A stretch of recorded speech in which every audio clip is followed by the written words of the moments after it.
Price the Lord. എൻ്റെ പേര് Rachel Riya Shibu എന്നാണ്. ഞാനിപ്പോൾ മസ്കറ്റിൽ നിന്നാണ് വരുന്നത്.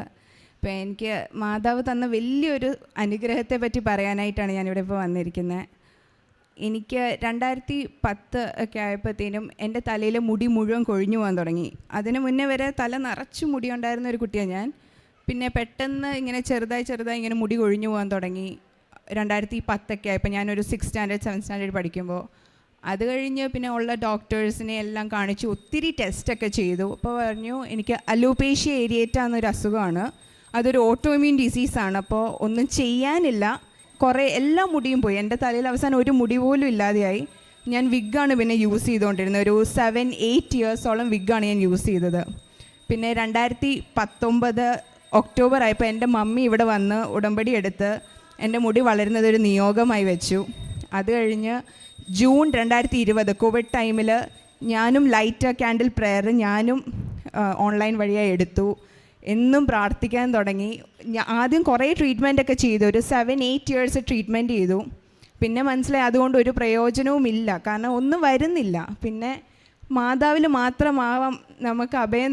മാതാവല്ല വേറെ ആരും ഇല്ല നമ്മളെ സഹായിക്കാൻ എന്നത് തിരിച്ചറിഞ്ഞപ്പോഴത്തേനും ഒരു 2 ഇയേഴ്സ് ഒരു ട്രീറ്റ്മെൻറ്റും ചെയ്യാതെ പ്രാർത്ഥന മാത്രമായി.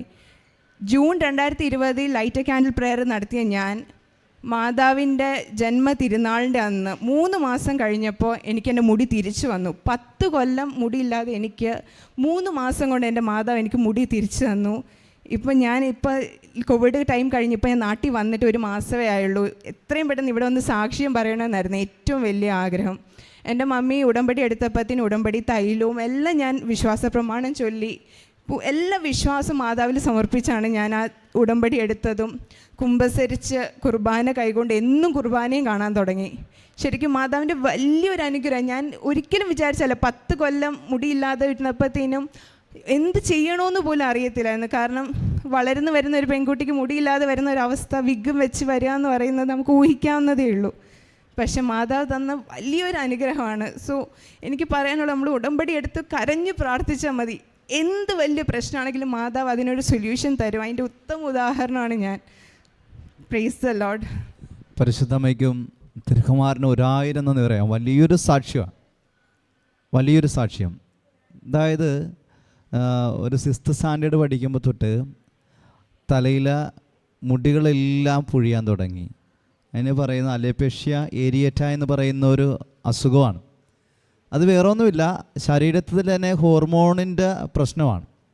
അപ്പോൾ ഈ ഹോർമോണിൻ്റെ, ഈ കുട്ടിയുടെ ശരീരത്തിൽ തന്നെ നടക്കുന്ന ഹോർമോണിൻ്റെ പ്രവർത്തനം ആയതുകൊണ്ട് ആ മുടി പൊഴിഞ്ഞു പോയിക്കൊണ്ടിരിക്കുന്നത്. അപ്പോൾ തീർച്ചയായിട്ടും ഡോക്ടേഴ്സ് പറഞ്ഞത് ഇനി ഇതിന് ചികിത്സയും കാര്യങ്ങളൊന്നുമില്ല, പ്രാർത്ഥിച്ചോളുക, അത് മാത്രമേ ഇനി ഒരു മാർഗമുള്ളൂ എന്ന് പറഞ്ഞു.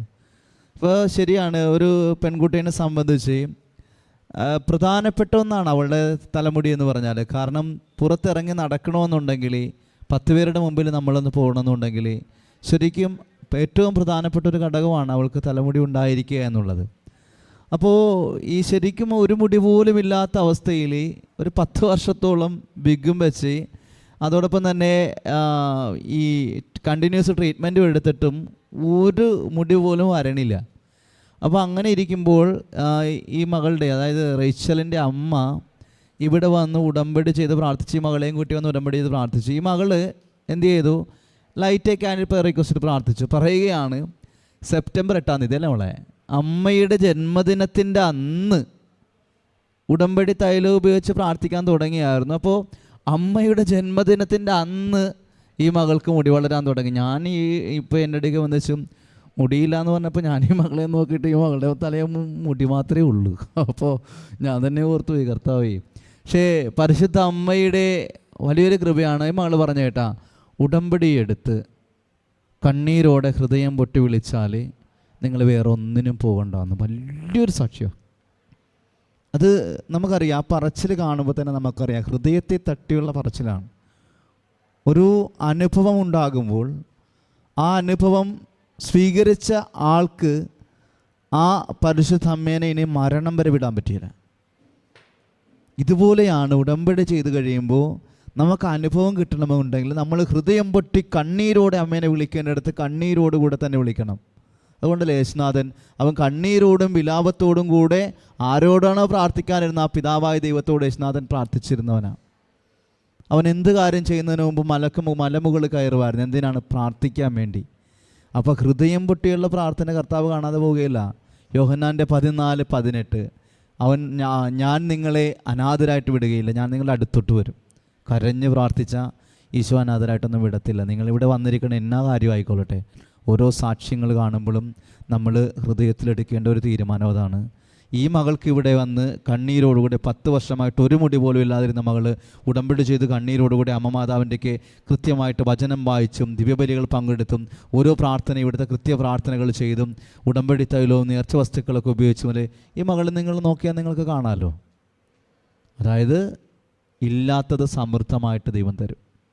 അപ്പോൾ ഉടമ്പടി പ്രാർത്ഥന സമൃദ്ധിയുടെ ഒരു പ്രാർത്ഥന കൂടെയാണെന്ന് മറന്നു പോകരുത്. നിങ്ങൾ ഹൃദയത്തെ തട്ടി വിളിച്ചാൽ ഇല്ലായ്മയിൽ നിന്ന് കർത്താവ് എല്ലാം സൃഷ്ടിച്ചവനാണെങ്കിൽ ഇല്ലായ്മയിൽ നിന്ന് എല്ലാം തരാൻ ദൈവത്തിനറിയാം.